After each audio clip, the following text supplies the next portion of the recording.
Hello students. तो आज के लेक्चर के अंदर हम देखने वाले हैं कि कंप्यूटर ऑर्गेनाइजेशन में peripheral device, input output interface and modes of transfer. ठीक है, तो ये इतनी चीजें हम आज के लेक्चर के अंदर देखने वाले हैं। ठीक है, तो पेरिफेरल डिवाइस क्या होती है, इनपुट आउटपुट इंटरफेस और मोड ऑफ ट्रांसफर, जो कंप्यूटर ऑर्गेनाइजेशन या असेंबली लैंग्वेज के अंदर बहुत ही ज्यादा यूज होता है। ठीक है, मतलब किसी भी तरीके के डेटा को आपको ट्रांसफर करवाना है तो उसका भी अलग अलग मोड रहता है। जैसे हमने रजिस्टर पढ़ा कि रजिस्टर के अंदर अलग अलग तरीके के कैलकुलेशन आता है कंट्रोल यूनिट के अंदर। ठीक है, तो वो अपनी तरीके से कैलकुलेट करता है। तो वैसे ही यहाँ पे किस तरीके का डेटा वहां से आ रहा है तो उसको किस तरीके से, किस मोड के अंदर या किस इनपुट आउटपुट डिवाइस की मदद से और किस पेरिफेरल डिवाइस की मदद से कहाँ पे भेजना है, तो वो सारी चीजें डिसाइड होती है। ठीक है, तो स्टार्ट करते हैं कि पेरिफेरल डिवाइस क्या होती है एग्जैक्टली। ठीक है, तो such a time a peripheral device is defined as a devices which provide input-output function for a computer and serve as an auxiliary computer device without computing intensive functionality। ठीक है, तो मतलब कि यहाँ पे किसी भी तरीके की फंक्शनलिटी के फॉर्म में वो वर्क नहीं करता। किसी भी तरीके का इनपुट आ रहा है तो इनपुट को कहाँ पे भेजना है, मतलब बीच में जो प्रोसेस होती है, मतलब इनपुट हमारा जहाँ पे पहुंचेगा, ठीक है, हम जहाँ पे दे रहे हैं इनपुट, तो इनपुट किसकी मदद से दे रहे हो और किसकी मदद से वो मुझे डेटा एक दूसरे के थ्रू भेजेगा, तो वो चीजें यहाँ पे बताई गई। तो वो पेरिफेरल डिवाइस की मदद से एक दूसरे के साथ डेटा को सर्व करता है। ठीक है, एक दूसरे के पास भेजता है। ठीक है, विदाउट कोई भी किसी भी तरीके की कोई कंप्यूटिंग वहां पे नहीं होती, किसी भी तरीके की फंक्शनलिटी वहां पे दी नहीं गई होती। सिर्फ आप जो प्रेस कर रहे हो, ठीक है, तो वो फंक्शनलिटी एज अ कंप्यूटर के पास किस किस चीज की मदद से पहुंचती है उसे यहाँ पे बोला जाता है पेरिफेरल डिवाइसेस। तो इनपुट और आउटपुट के बारे में आपको यहाँ पे बताया गया। Generally peripheral devices however are not essential for the computer to perform its basic task। मतलब बेसिक टास्क के लिए पेरिफेरल डिवाइस का यूज नहीं किया जाता। they can be thought of as an enhancement to the users experience। मतलब वो one type of user experience कर सके उसके लिए एक थॉट्स है, one type of peripherals device. ठीक है, एक्चुअली उसका कोई एग्जिस्टेंस नहीं है डिवाइसेस के अंदर के, इसको ही यहाँ पे बोला जाता है कि पेरिफेरल्स डिवाइस या इनपुट डिवाइसेस। ठीक है, ऐसा कोई उसका एग्जिस्टेंस नहीं है। जो हमारी इनपुट डिवाइस होती है उसके साथ ही वो एक अटैचमेंट में रहती है, क्योंकि जब भी डेटा इनपुट के पास पहुंचेगा तो किसके थ्रू पहुंचेगा, तो बीच में कोई लाइन या डेटा पास करने के लिए ऐसा कुछ नहीं होता। ठीक है, तो वन टाइप ऑफ जो आपकी इनपुट डिवाइस रहती है उसे ही यहाँ पे पेरिफेरल डिवाइस बोला जाता है, या आउटपुट डिवाइस रहती है उसे यहाँ पे पेरिफेरल डिवाइस बोला जाता है, क्योंकि उसके इनबिल्ट ही होती है सारी फंक्शनलिटी। जैसे आप मदरबोर्ड लेने जाते हो तो मदरबोर्ड के साथ रैम, उसके अंदर जो प्रोसेसर है, ठीक है, तो वो सारी चीजें एक दूसरे के साथ इनबिल्ट ही होती है। तो वैसे ही यहाँ पर भी होता है कि आप अलग अलग जगह से मदरबोर्ड के पार्ट्स नहीं लगा सकते। जैसे कि आपको रैम लगानी है तो रैम का जो स्लॉट रहता है तो वो स्लॉट के लिए आपको अलग से कोई डिवाइस नहीं खरीदनी पड़ती, वो सारा कुछ मदरबोर्ड के अंदर रहता ही, आपको सिर्फ बाहर से रैम लानी है वहां पे लगा देनी है। तो वैसे ही यहाँ पर भी होता है कि जो भी इनपुट डिवाइस रहता है उसके अंदर ये पेरिफेरल डिवाइस होता ही होता है। ठीक है, डेटा सिर्फ जब आप पास करते हो किसी के साथ, डिवाइस के साथ कनेक्टेड करते हो, तो डेटा ऑटोमेटिकली उसके अंदर ट्रांसफर होने की फंक्शनलिटी ऑटोमेटिकली दी ही जाती है। ठीक है, तो इस तरीके से पेरिफेरल डिवाइस अटैचमेंट में होती है, तो उसका कोई यूजर एक्सपीरियंस नहीं कर सकता, जो भी इसी यहाँ पे पेरिफेरल डिवाइस बोला जाता है। ठीक है, फिर एक peripheral device is a device that is connected to computer system but is not a part of core computer system architecture. जैसे मैंने अभी आपको बोला कि कोई अलग से उसका कोई पार्ट नहीं है कि इसे यहाँ पे पेरिफेरल डिवाइस बोला जाता है। वैसे तो generally more for people of the people use the term peripheral more loosely to refer to device external to the computer case। मतलब जो भी बहुत सारे पर्सन होते हैं वो पेरिफेरल डिवाइस को एज ए इनपुट या आउटपुट भी मान लेते हैं। ठीक है, तो वो उसे यहाँ पे पेरिफेरल डिवाइस नहीं बोला जाता। एक्चुअली जो हमारा इनपुट आउटपुट है उसके साथ ही पेरिफेरल्स डिवाइस अटैचमेंट में रहती है। ठीक है, तो एग्जैक्टली उसको बोला नहीं जाता कि इनपुट यही है, यही पेरिफेरल्स डिवाइस है। इसी तरीके तो आपको समझ में आ गया होगा कि पेरिफेरल्स डिवाइस एक्जैक्टली क्या होती है। जो आपका इनपुट और आउटपुट रहता है उसके साथ ही उसकी फंक्शनलिटी इनबिल्ट की जाती है, उसे यहाँ पे पेरिफेरल्स डिवाइस बोला जाता है। उसकी मदद से होता क्या है, तो भाई डेटा को पास करने के लिए इनपुट में से डेटा को, इनपुट में डेटा भेजने के लिए, आउटपुट में डेटा, आउटपुट में से डेटा लाने के लिए पेरिफेरल्स डिवाइस का यूज होता है। डेटा ट्रांसफर करने के लिए मतलब फिर एक उसको तीन अलग अलग पार्ट के अंदर क्लासिफिकेशन किया गया है जैसे पेरिफेरल्स डिवाइस को। तो फर्स्ट ऑफ ऑल दिया गया है कि input devices. The input devices is defined as it convert incoming data and instruction into a pattern of electric signal. देखो यहाँ पे जैसे मैंने बोला कि इनपुट डिवाइसेस आपके पास होती है तो उसके अंदर ही ये फंक्शनलिटी इनबिल्ट होती है कि जिसकी मदद से आप जो भी इनपुट दे रहे हो वो इलेक्ट्रिक सिग्नल के अंदर वो मतलब बाइनरी कोड के अंदर कन्वर्ट करेगा। That are comprehensible to digital जो डिजिटल कंप्यूटर के लिए बहुत ही इजी है, आम बात है, ठीक है।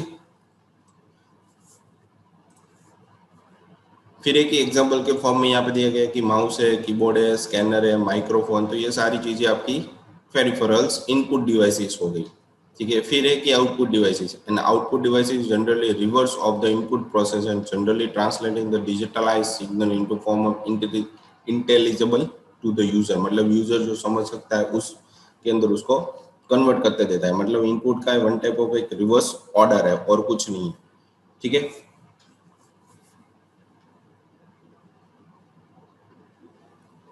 फिर है कि the output device is also perform for sending data from one computer system to another. मतलब उसकी मदद से, आउटपुट डिवाइस की मदद से आप एक दूसरे कंप्यूटर के थ्रू भी बात कर सकते हो। पर इनपुट डिवाइस के अंदर आपको इनपुट देना है, ठीक है, तो वो क्या हो गया, one type of input device ही इनपुट सिग्नल ही हो गया, ठीक है। पर एक कंप्यूटर में जो डेटा जनरेट हो रहा है दूसरे कंप्यूटर के अंदर मुझे ऐसे इनपुट भेजना है और वहाँ पे जो कैलकुलेट होगा वो हमारा आउटपुट होगा। तो ये इनपुट और आउटपुट दोनों डिवाइसेस के फॉर्म में वर्क करता है output.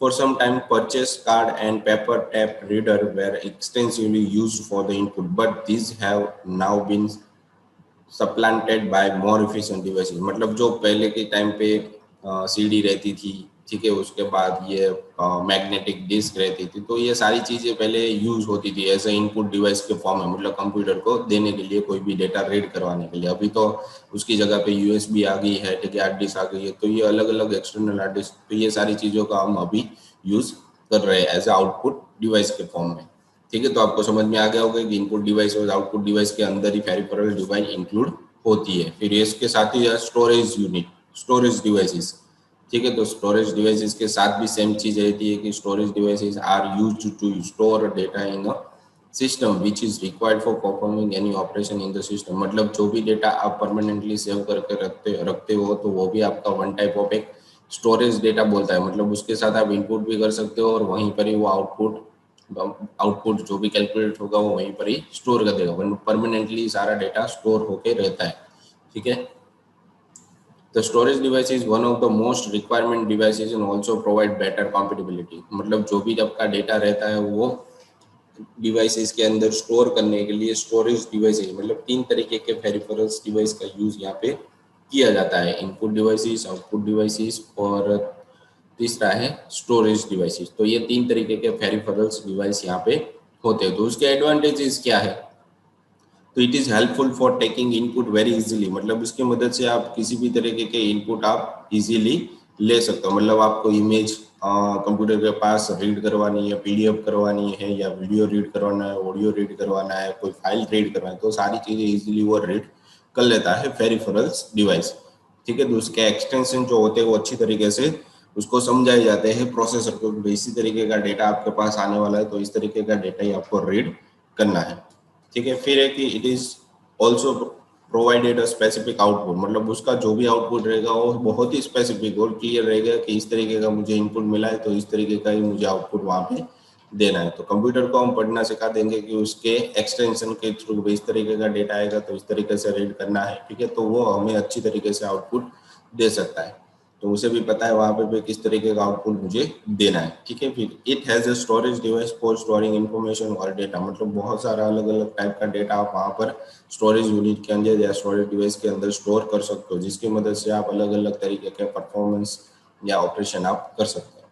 It also improve the efficiency of the system. Storage device होने की मदद से आपको कहीं पर डेटा ढूंढने नहीं जाना पड़ता और डायरेक्टली आपके हार्ड डिस्क के अंदर पड़ा रहता है या फिर किसी भी तरीके के स्टोरेज डिवाइसेस के अंदर रहता है, तो उसको आप इजीली रन या रीड करवा सकते हो कंप्यूटर के, तो बहुत ही ईजी काम हो जाता है हमारे लिए। तो ये सारे एडवांटेजेस थे पेरिफेरल्स डिवाइसेस के, ठीक है।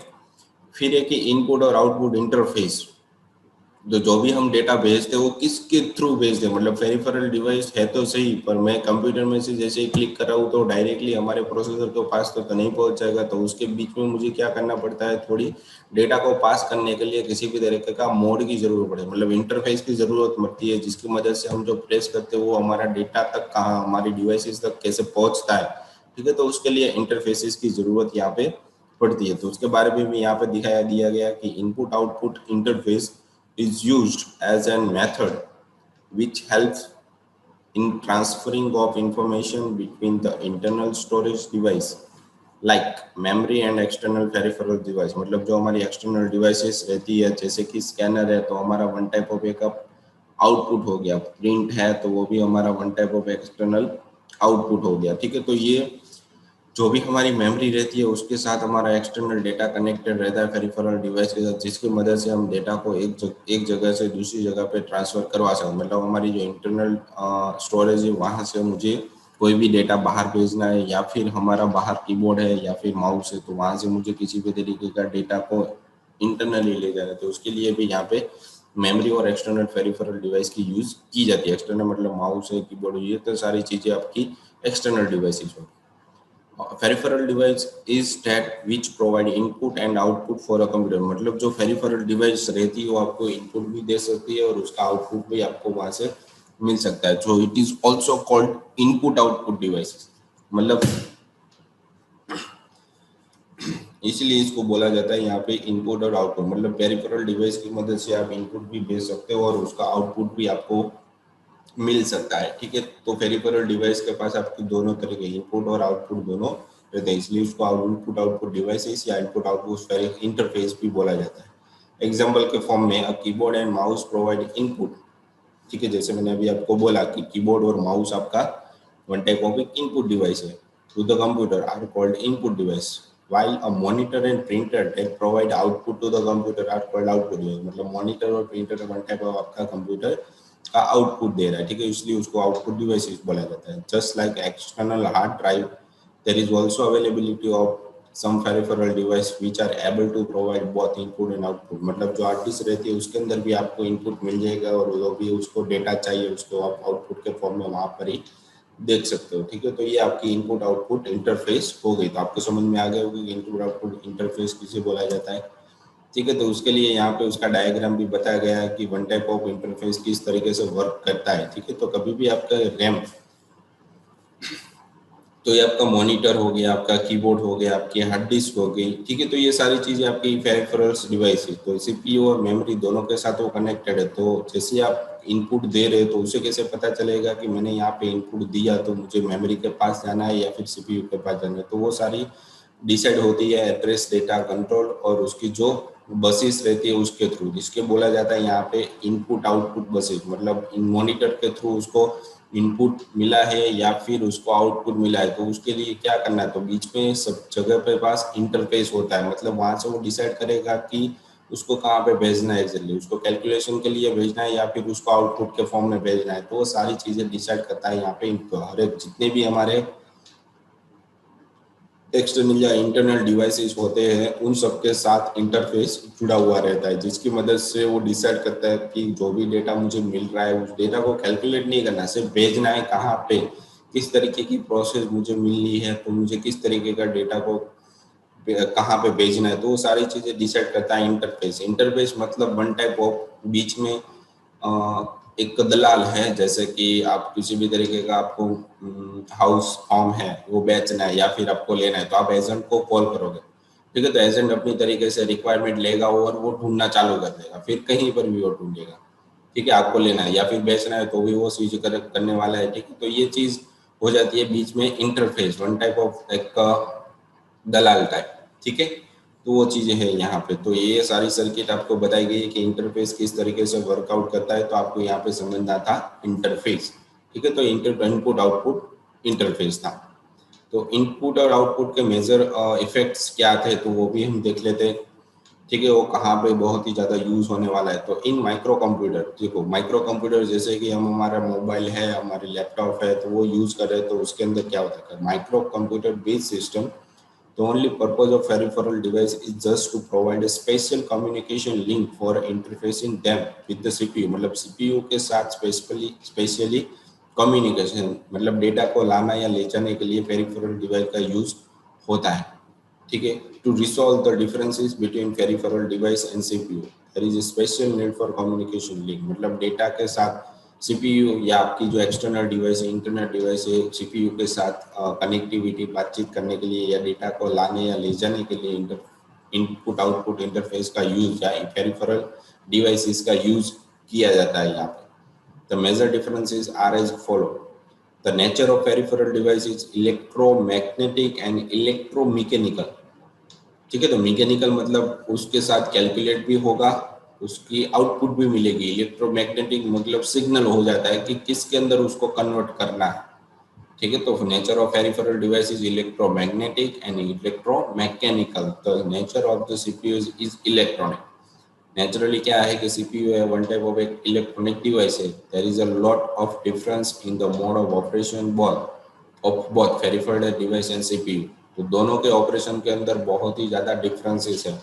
तो पेरिफेरल डिवाइसेस क्या करता है, सिर्फ डेटा को लाना है और ले जाना है, वो काम करता है। किस तरीके के डेटा है उससे उसको मतलब नहीं है। सीपीयू का काम है कि जो भी डेटा उसको मिल रहा है वो 0 1 0 इलेक्ट्रो सिग्नल के फॉर्म में मिल रहा है, मैग्नेटिक फॉर्म में मिल रहा है, उसको वो कैलकुलेट करना है, प्रोसेस करता है, ठीक है।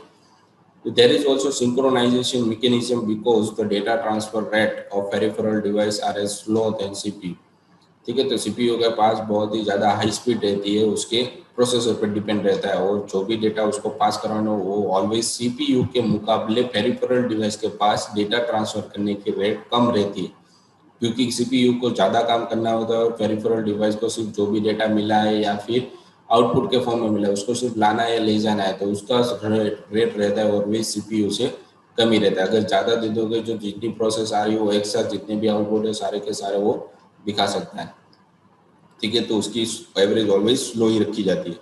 In peripheral device the data code and format are differ from the format in the CPU and memory, ठीक है। तो दोनों के डेटा कोड रीड करने के या फिर उसको लाने या ले जाने के फॉर्म दोनों के अलग अलग। तो operating mode of peripheral device are different and each may be control so as not to disturb the operation of the peripheral device connected to, मतलब दोनों के जो डिवाइसेस रहते हैं वो भी अलग अलग कंट्रोलर के पास रहते हैं, जिसकी मदद से दोनों के पास जो भी कैलकुलेशन हुई है एक दूसरे को कभी डिफरेंस मतलब वो डिस्टर्ब ना करें, ठीक है। तो वहाँ पे भी वो चीज़ ध्यान में रखी जाती है कि पेरिफेरल डिवाइस और सीपीयू के पास कौन कौन से प्रोसेस रहते हैं। तो मेजर डिफरेंसेस ये है कि सीपीयू और पेरिफेरल डिवाइस में क्या क्या चेंजेस आता है, ठीक है, क्या क्या चेंजेस होते हैं, तो वो भी मैंने आपको यहाँ पे बता दिया। फिर इनपुट आउटपुट की फंक्शनलिटी क्या है, ठीक है, वो क्या क्या करता है।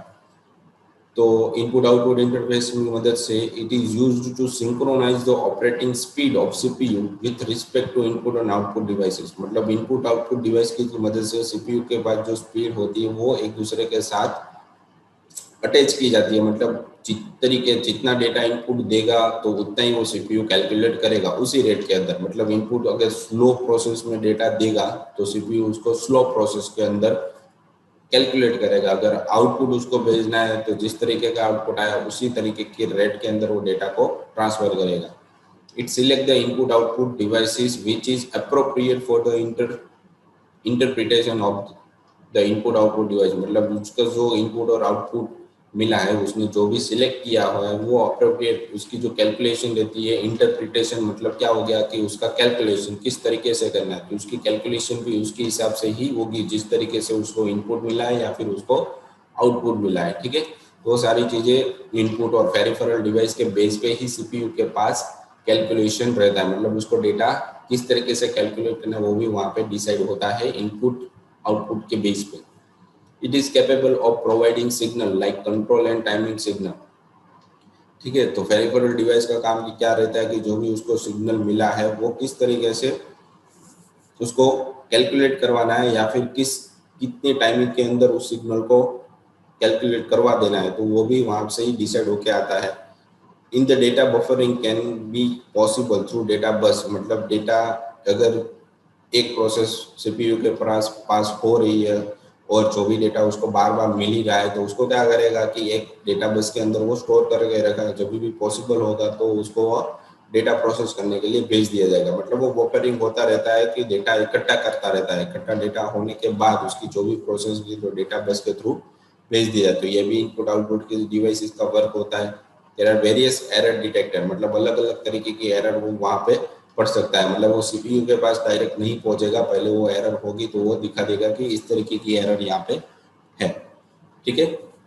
It convert serial data into parallel data and vice versa, मतलब जो भी उसके पास सीरियल डेटा रहता है वो पैरेलल डेटा, जो आगे हम पढ़ने वाले हैं कि सीरियल डेटा और पैरेलल डेटा क्या होता है। ठीक है। तो एक साथ बहुत सारा डेटा भेजना है उसे बोला जाता है पैरेलल डेटा, एक के बाद एक डेटा भेजना है उसे बोला जाता है सीरियल डेटा। ठीक है। तो उसके भी एक डायग्राम है, अलग अलग तरीके की उसकी भी फंक्शनलिटी अलग अलग टाइप की आती है। ठीक है। It also convert the digital data into analog signal and vice versa, मतलब जो भी डेटा उसको इनपुट के फॉर्म में मिलेगा वो डिजिटल के फॉर्म में मिलेगा और आउटपुट उसको जो मिलेगा वो एनालॉग फॉर्मेट में, मतलब वो एक दूसरे के अंदर, मतलब डिजिटल में से एनालॉग में भी कन्वर्ट कर सकता है, एनालॉग में से डिजिटल में भी डेटा को कन्वर्ट कर सकता है। ये इनपुट आउटपुट इंटरफेस का सारा काम हो गया कि इतने इतने वर्क वो कर सकता है। ठीक है। फिर डेटा ट्रांसफर करने के लिए कौन सी प्रोसेस यहाँ पे की जाती है, तो वो बताया गया है कि मोड्स ऑफ ट्रांसफर। ठीक है। तो मोड्स ऑफ ट्रांसफर के अंदर हमारे पास 3 टाइप्स है। ठीक है। और 3 टाइप्स में से आज हम फर्स्ट टाइप उसका देखेंगे कि मोड्स ऑफ ट्रांसफर क्या होता है और मोड ऑफ ट्रांसफर क्या, उसको क्यों बोला जाता है। ठीक है। तो हमारा जो ये वन टाइप ऑफ आपको सर्किट के फॉर्म में यहाँ पे साइड में दिखाया गया है, तो वो चीज आपकी वन टाइप ऑफ एक प्रोसेसर है, ओनली फॉर प्रोसेसर। ठीक है। तो उसके अंदर आपकी जो लॉजिक यूनिट है, मतलब प्रोसेसर, उसके अंदर इनपुट आउटपुट डिवाइस सीपीयू रहता है, सीपीयू के पास एक्सटर्नल डिवाइस कनेक्टेड रहता है। ठीक है। उसका इंटरफेस रहता है। फिर मुझे डेटा रजिस्टर के साथ कैलकुलेट, मतलब उसे बाहर से कोई डेटा मिला है तो वो किस कहाँ पे स्टोर होगा, तो वो सारी चीजें यहाँ पे कैलकुलेट होती रहती है। तो सारा डायग्राम यहाँ पे दिया गया है कि इंटरफेस टू सिस्टम बस। ठीक है। तो ये आपकी वन टाइप ऑफ बस हो गई।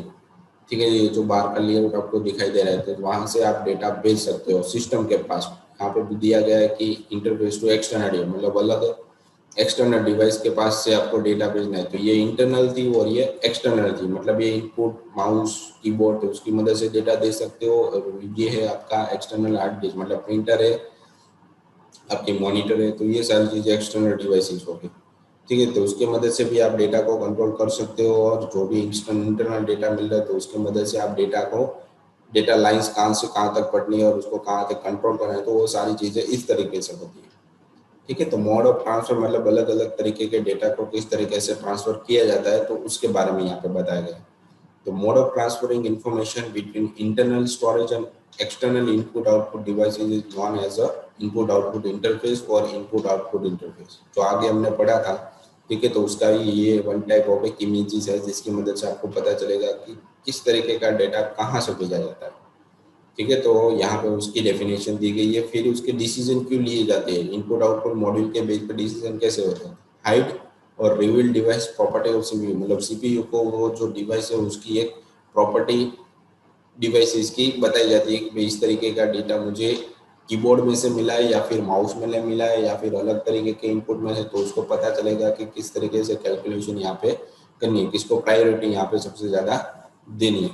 सपोर्ट मल्टीपल और सिंगल डिवाइसेस, मतलब वो क्या बोला गया है कि सपोर्ट बहुत सारे एक साथ डिवाइसेस को सपोर्ट कर सकता है और सिंगल सिंगल डिवाइसेस को भी सपोर्ट वो कर सकता है। कंट्रोल डिवाइस फंक्शन और लीव फॉर सीपीयू, मतलब जो कंट्रोल डिवाइस रहता है फंक्शन और उस पर वर्क भी करेगा या फिर उसको छोड़ भी सकता है। Also input operating system decision, example Unix treat everything it can be as a file, जैसे कि यहाँ पे जिस तरीके का डेटा भी उसको यूनिक्स के अंदर मिलता है तो वो क्या कहता है, घंटे वो फाइल के फॉर्मेट में रहता है। पर यहाँ पे ऐसा नहीं है, अलग अलग तरीके की सिस्टम के फॉर्म में उसको कैलकुलेट करवाता रहता है, मतलब उसको अलग अलग तरीके का डेटा मिलेगा तो उस तरीके से वो कैलकुलेट करेगा। मतलब विंडो बहुत ही ज़्यादा इफिशियंट है विद लिनक्स या किसी भी तरीके की अलग तरीके की ओएस के मुताबिक। ठीक है। तो ये उसकी प्रॉपर्टीज है। फिर 3 तरीके के यहाँ पे टाइप्स दिखाए गए कि डेटा को ट्रांसफर करने के लिए। तो प्रोग्राम, मतलब पहले से ही उसको प्रोग्राम किया गया है, इस तरीके का इनपुट आएगा तो इस तरीके का आउटपुट मिलेगा। फिर एक इंटरप्ट इनिशिएटेड इनपुट, मतलब जो स्टार्टिंग में उसको रोका जाता है कि इस तरीके का इनपुट आएगा तो इस तरीके से वर्कआउट नहीं करना। डायरेक्ट मेमोरी एसेट्स, मतलब डायरेक्टली मेमोरी को डेटा दिया जाता है जिसकी मदद से वो मेमोरी में स्टोर होने के बाद उसकी प्रोसेस मतलब बफरिंग होता है, तो उसे डीएमए बोला जाता है। तो ये 3 तरीके के मोड हमारे पास है। तो उसमें से हम प्रोग्राम इनपुट आउटपुट है उसके बारे में आज के लेक्चर के अंदर देखने वाले हैं। ठीक है, तो फिर जो बाकी के जो इंटरप्ट इनिशिएटेड इनपुट आउटपुट है और डीएम है, तो उसके बारे में हम नेक्स्ट लेक्चर के अंदर देखने वाले हैं। तो प्रोग्राम इनपुट आउटपुट क्या होता है? तो data transfer between in central CPU to input output device may be handled in variety of mode, अलग अलग मोड के फॉर्म में उसको हैंडल किया जाता है। CPU रिक्वेस्ट इनपुट आउटपुट है, मतलब CPU रिक्वेस्ट करेगा इनपुट या आउटपुट को कि क्या करना है। Input output module perform operation, मतलब इनपुट आउटपुट है उस तरीके का कैलकुलेशन करके आपको देगा कि मुझे यहाँ पे डेटा लाना है या फिर भेजना है। Input output module set status bit, मतलब उसके अंदर किस तरीके का डेटा उसको मिला है, मतलब किस तरीके का एक्सटेंशन है उसका, वो स्टेटस बिट सेट कर देगा। फिर CPU check status bit periodically, मतलब वो बार बार उसको चेक करता रहेगा कि किस तरीके का डेटा मुझे, क्योंकि कभी कभी डेटा प्रोसेसिंग होते टाइम लास्ट में जो उसको डेटा मिला है उसके अंदर उसको बिट नहीं मिलेगा तो कंफ्यूजन, मतलब वो बफरिंग के पास रहता है। ठीक है, तो किस तरीके का डेटा है वो बार बार वो चेक करता रहता है विथ सिग्नल की मदद से। ठीक है, उसे टाइमिंग सिग्नल भी बोला जाता है। फिर एक input output module does not inform CPU directly, मतलब जो इनपुट आउटपुट है वो डायरेक्टली सीपीयू को इन्फॉर्म नहीं करेगा कि इस तरीके की ऑपरेशन करनी है। तो वो क्या करेगा, इनपुट है वो बिट सेट कर देगा, तो बिट के अंदर वो सीपीयू चेक करता रहेगा बार बार। Input output module does not interrupt CPU, मतलब जो इनपुट और आउटपुट के पास जो भी कैलकुलेशन आई है उसको वो सीपीयू को अफेक्ट नहीं करता। सीपीयू में वेट और कम बैक लेटर, मतलब सीपीयू बार बार वो वापस भी इनपुट आउटपुट के पास आ सकता है, चेक करता है कि मुझे कोई प्रोसेस मिली है कि नहीं मिली है। ठीक है, वैसे under program input output data transfer is very